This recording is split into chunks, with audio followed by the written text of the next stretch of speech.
Most Haunted Road to the Gates of Hell by Cecil Hitchens.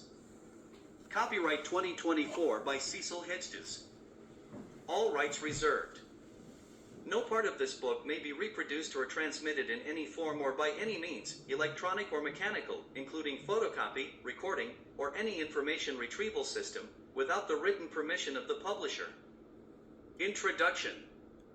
Dedicated to my wife, Marie, who thinks many of my ideas are a little crazy. After 13 years of marriage, whenever I come home and say to her, "Honey, guess what I'm doing?" Which happens a lot.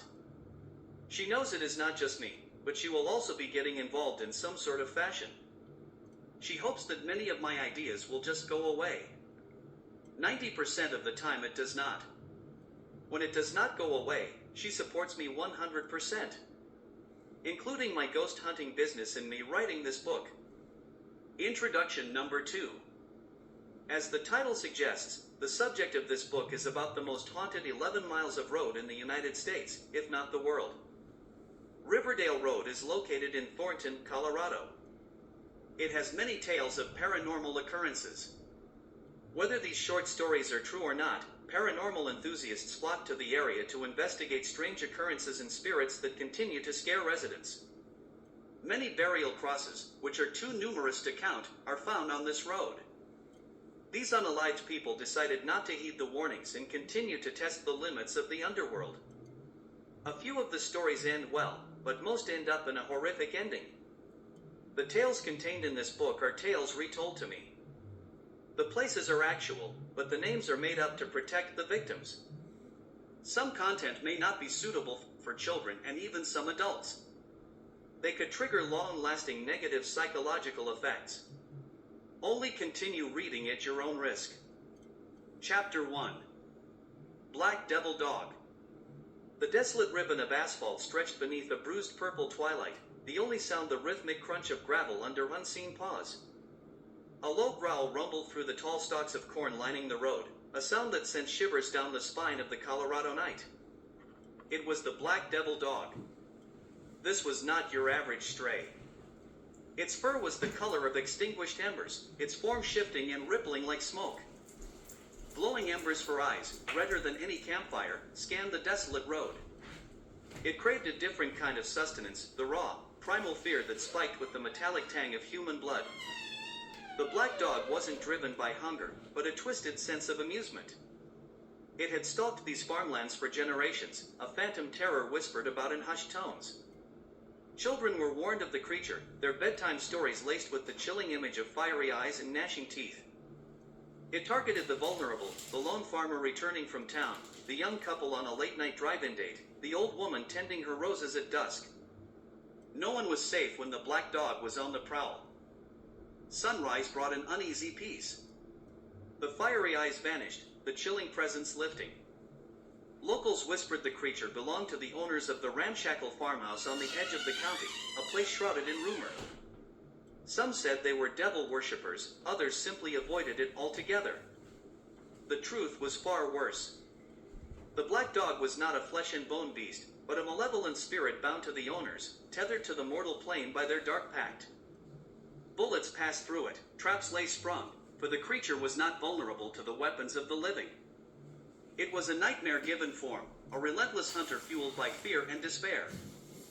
Hope, however, flickered in the face of terror. Legend spoke of a ritual, a way to banish the black dog back to the fiery pit from whence it came. It would not be easy, but the good people of Colorado farm country, hardened by the land and fierce in their love for it, were not about to give up. The night may belong to the Black Devil Dog, but dawn would bring a fight for their lives, their land, and the very soul of their community.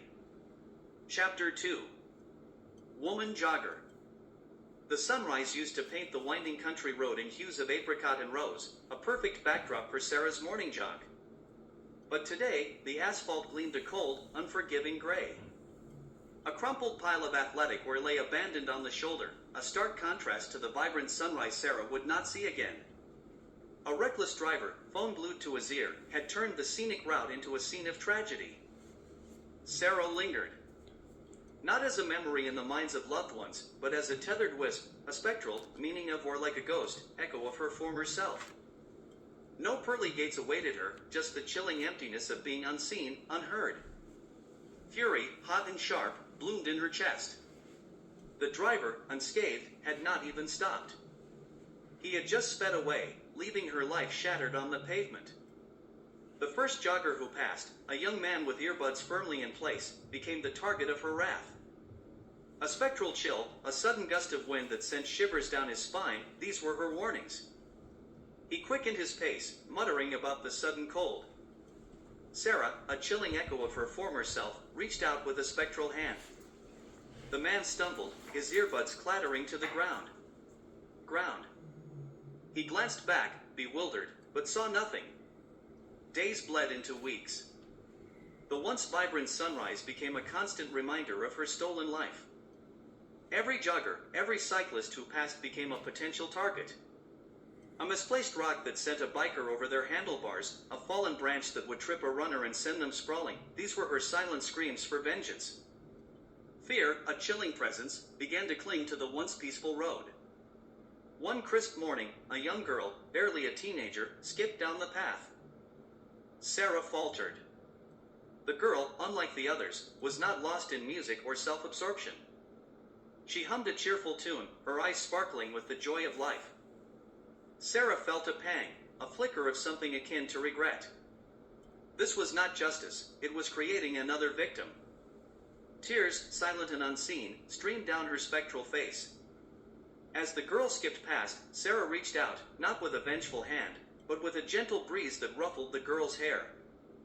The girl stopped, a puzzled frown momentarily creasing her brow before she skipped on, the memory of the playful wind a fleeting thought. The sunrise the next day held a hint of gold, a flicker of warmth.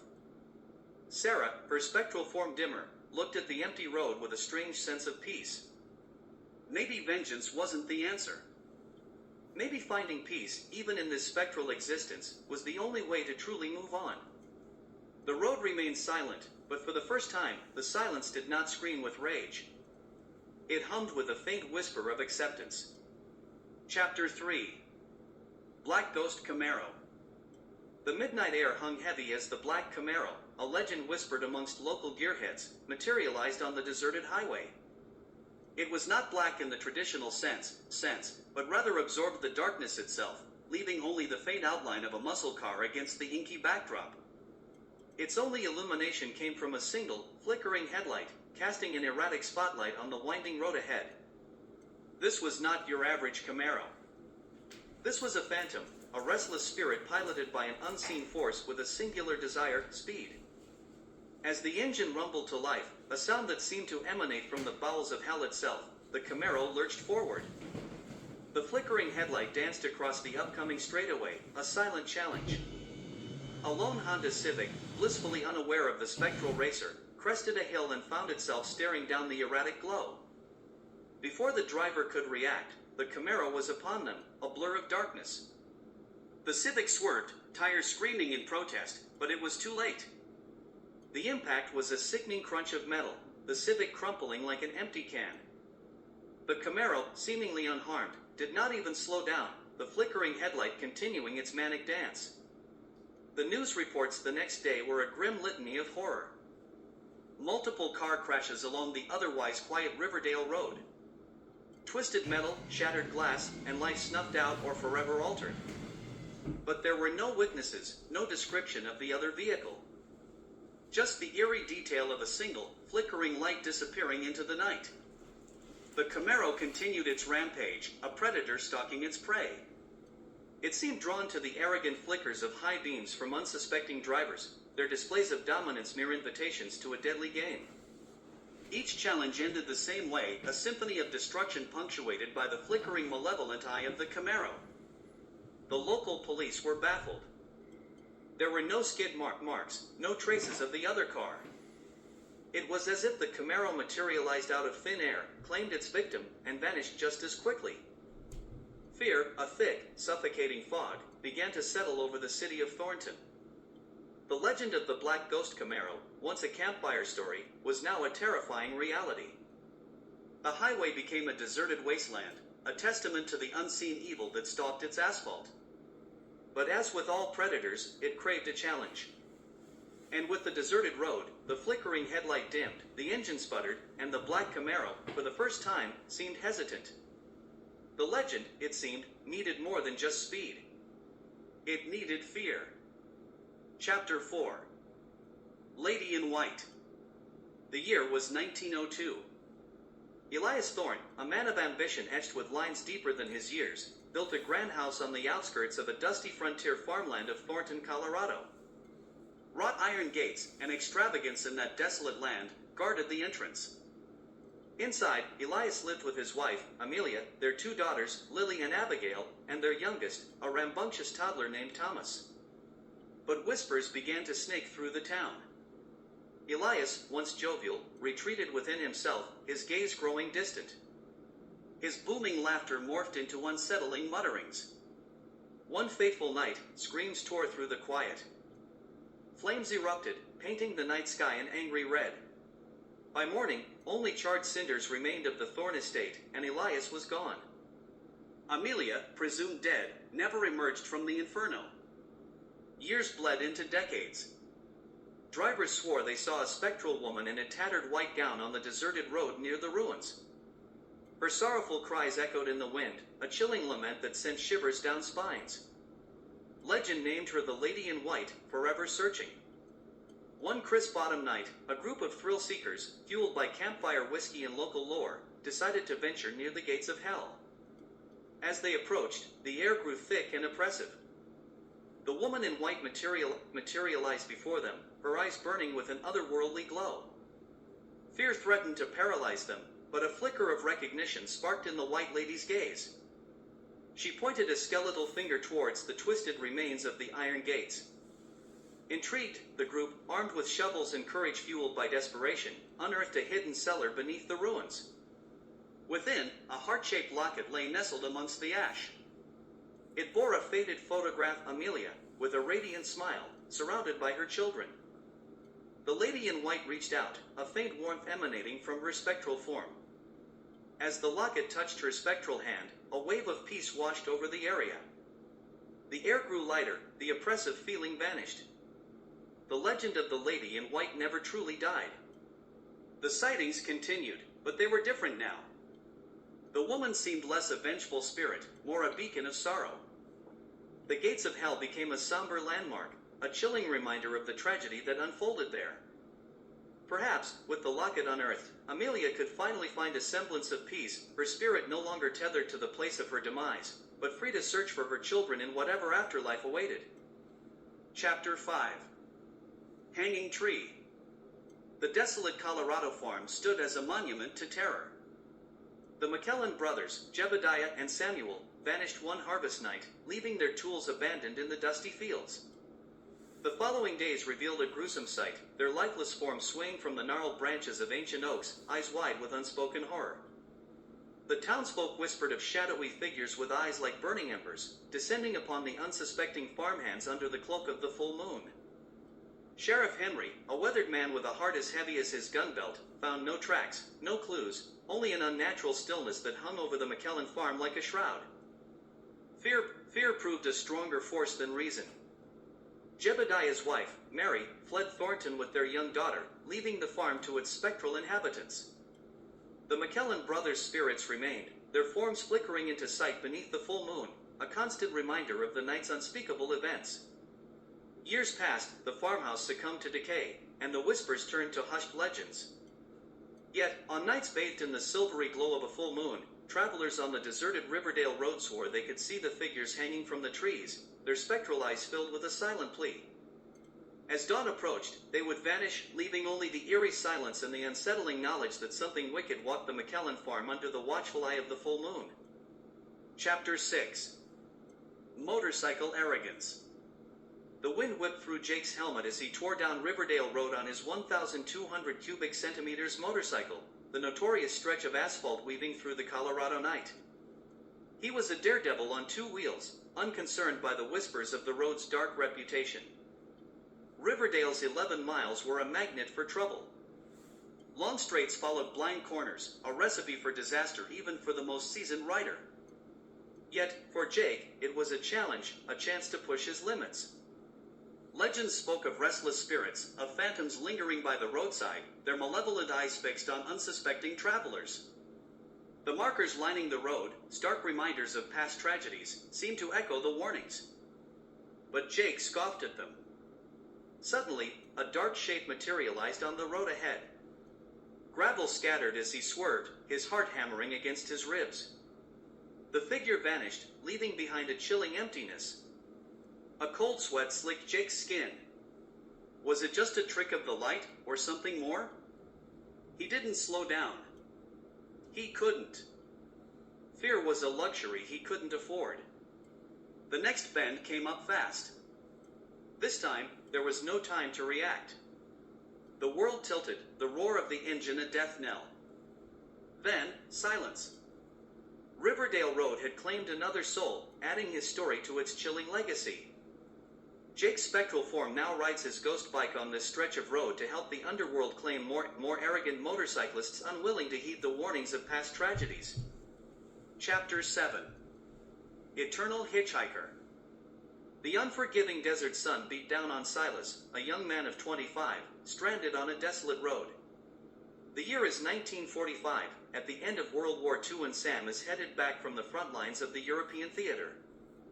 Hitchhiking his way back home, his dreams of reuniting with his wife and their 4-year-old twins were shattered by a speeding car. Silas found himself hovering above his broken body, the metallic tang of blood filling the air. A horrifying sense of dislocation gripped him. He desperately thumped on the windows of passing cars, but they remained oblivious until he could hone his skills to make them stop. Trapped as a spectral being, his heart ached for his family. The thought of his wife, Dorothy, their playful daughter, Charlotte, and their rambunctious son, Jesse, spurred him forward. He had to get back to them. But hitching a ride in the spirit world is proving to be a lonely and chilling endeavor. Chapter 8. Forever at the Gates of Hell. Sam, a lone cowboy, rode through the twilight of the American West, unknowingly nearing the gates of hell. As the sun dipped below the horizon, he stumbled upon a seemingly serene lake, a perfect place to camp for the night. Unbeknownst to him, his campfire flickered near the threshold of a terrifying underworld. Strange sounds arose as night fell, escalating into a horrifying frenzy as the witching hour approached. Sam's horse, sensing the unseen evil, bolted in terror. The desperate chase across haunted grounds led him back to his campsite just before dawn, a fatal mistake. Emerging from the gates of hell, demons reveled in their capture, transforming the cowboy and his horse into permanent guardians of their infernal domain. Their laughter echoed as the portal closed, leaving only an eerie silence until the next hunter's moon. Chapter 9. Shapeshifters. Moonlight, pale and accusatory, bathed the clearing where Chief Crazy Wolf lay. Gentle Wind, his wife, her once vibrant face etched with grief, knelt beside him. The crimson stain on his buckskin was a stark reminder of the white men's treachery. "They took your life," she whispered, her voice thick with unshed tears, "but they will never take our land." For 3 March blood moons, the tribe mourned. Gentle Wind led the chants, her voice rising on the wind like a wounded bird, each sunrise a silent vow.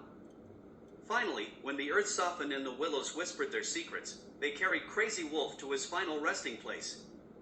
The highest mound, overlooking the sprawling valley cradled by snow-capped mountains and a ribbon of a river, became his eternal throne. As the harvest moon, plump and red, painted the night sky, a low growl echoed through the stillness. Crazy Wolf returned, not in the flesh, but spirit bound to the land. A monstrous wolf, for the color of night, eyes glowing embers, stalked the encroaching white men. He was a whirlwind of vengeance, teeth and claws instruments of fury. Soldiers and trappers met their ends under the silent gaze of the moon, their screams swallowed by the howling wind. Moons bled into seasons. Gentle Wind, her spirit as indomitable as the mountain pines, led raids, her grief a sharpened weapon. 2 sons, strong as young oaks, fell protecting their tribe, their deaths echoing in the wolf's mournful howls. Then came the night, her daughter, Night Song, a melody silenced forever by a stray bullet. Gentle Wind's cry, a primal scream of despair, ripped through the valley. The wolf's rampage intensified.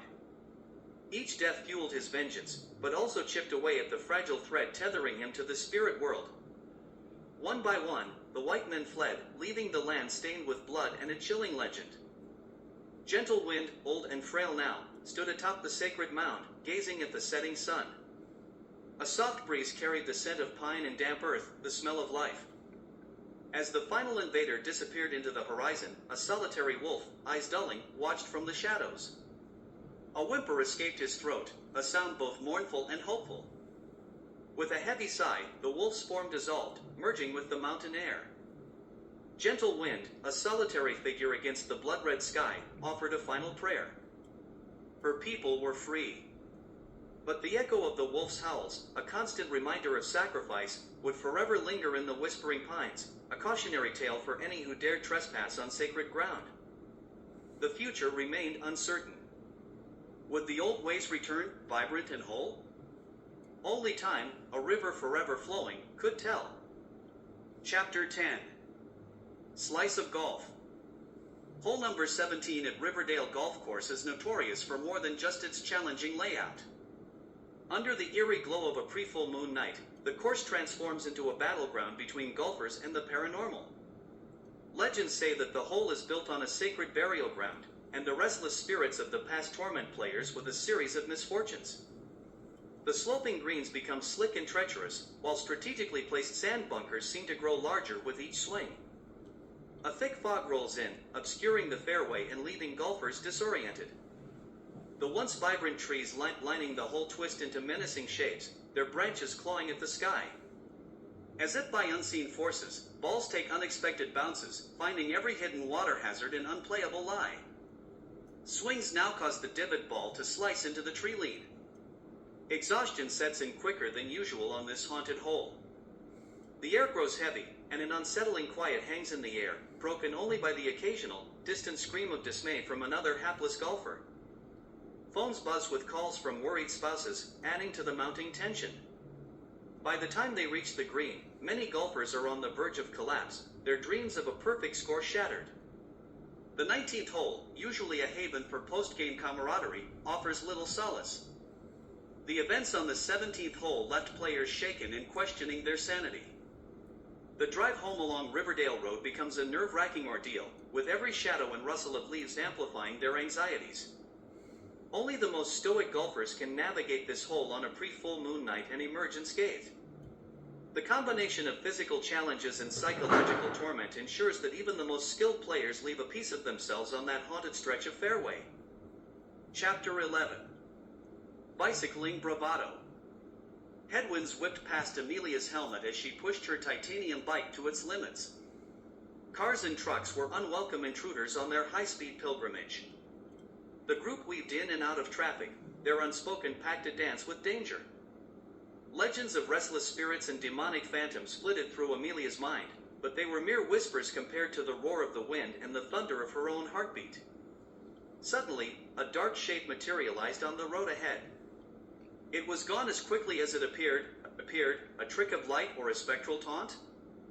A tremor of fear snaked down Amelia's spine, but the momentum of the group propelled them forward. They were on Riverdale's time now, hurtling towards the fastest time their group has ever had, that blurred the boundaries between triumph and tragedy. The lead rider, a fearless young man named Lucas, crested a hill and disappeared into a blind curve. Amelia followed behind the peloton by almost 50 yards, hearts pounding a frantic rhythm against their ribs. Then, silence. An unnatural stillness hung heavy in the air. The group skidded to a stop, their bravado replaced by a chilling dread. Amelia rounded the bend to find a macabre tableau, a crumpled mess of the chase bikes and riders, the remnants of their pursuit of glory. Lucas lay motionless, forever bound to Riverdale's spectral realm, a cautionary tale for the next group of riders who dared to tempt fate on this haunted road. His spectral form now urging pelotons to go faster and faster to get more and more riders to join his own bravado of cyclists in the spirit world. Chapter 12. House of Old. The flickering lights and the unsettling groans from the floorboards of the old house on Riverdale Road were enough to send shivers down the spines of even the most seasoned construction workers. But for William and Edgar, two men determined to finish the basement renovation, it was just another day on the job. As the hours wore on, the strangeness intensified. Objects toppled from shelves, whispers echoed through the vast emptiness, and a shadowy figure danced at the edge of their vision. A sudden, booming explosion from the floor above sent them scrambling. When the dust settled, William cautiously ascended the stairs, heart pounding in his chest.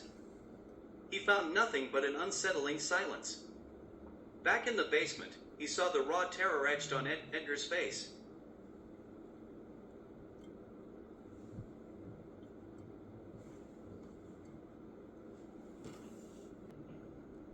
Before he could utter a word, a blood-curdling scream tore through the air. William whirled around to see a monstrous creature, its eyes burning embers and fangs glinting in the dim light.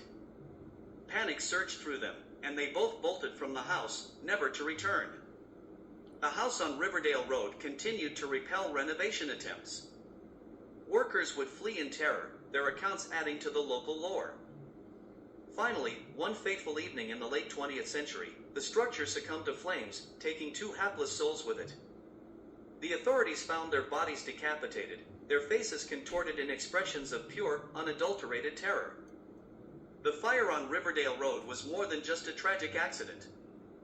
It was a grim testament to the malevolent forces that lurked within the house, forever sealing its place as a monument to the chilling paranormal activity that plagued the most haunted road in America. Chapter 13. Disc Golfer Prevails. In the ethereal glow of Colorado's harvest moon, a lone disc golfer named Ben navigated the back nine of a challenging course. As the sun started to set behind the Rocky Mountains, a translucent figure materialized beside him. It was Dakota, the most benevolent ghost on the Front Range, his spectral form shimmering in the light of dusk. Dakota, an avid disc golfer in life, yearned to join Ben. He offered an incredible proposition, to ace the next 3 holes with just 2 throws each, a feat known as an eagle, if he could just join him these last few holes. With an ethereal flick of his wrist, Dakota sent Ben's disc soaring down the fairway, a perfect laser shot. The disc landed gracefully in the basket, an eagle. A wave of exhilaration washed over Ben, but it was tinged with disbelief. Dakota repeated the feat on the next 2 holes, his spectral grin widening with each successful throw. Ben, overwhelmed by Dakota's generosity, felt a pang of sadness. The last rays of dust painted the horizon, and Dakota began to fade into the dark night. "Thank you," Ben said, his voice thick with emotion. "You were the best teammate a guy could ask for." Dakota chuckled. "Practice hard, Ben. You have the potential to fly on your own." With a final wave, he dissipated into the night's mist. Ben finished the course alone under the shine of the hunter's moon, the eagles a bittersweet memory. He knew he wouldn't forget Dakota, the spectral disc golfer who pushed him to new heights. Inspired, Ben vowed to keep practicing, his heart filled with gratitude for the ghostly guardian of the fairways. Chapter 14. Bloody Road Sign. The deserted Riverdale Road snaked through the darkness, an inky ribbon under the eerie glow of the blood moon. Angelina, alone after a haunted house party, quickened her pace, the insistent crunch of footsteps behind her urging her onward. The trees lining the road were skeletal fingers clawing at the crimson sky, offering no solace. Panic clawed at her throat as the footsteps grew louder, closer. With a burst of adrenaline, she sprinted, her lungs burning. A treacherous root snagged her foot, sending her sprawling onto the rough asphalt. Blood welled from her scraped hands and knees. A horrifying silhouette emerged from the shadows. It loomed over her, a monstrous embodiment of terror.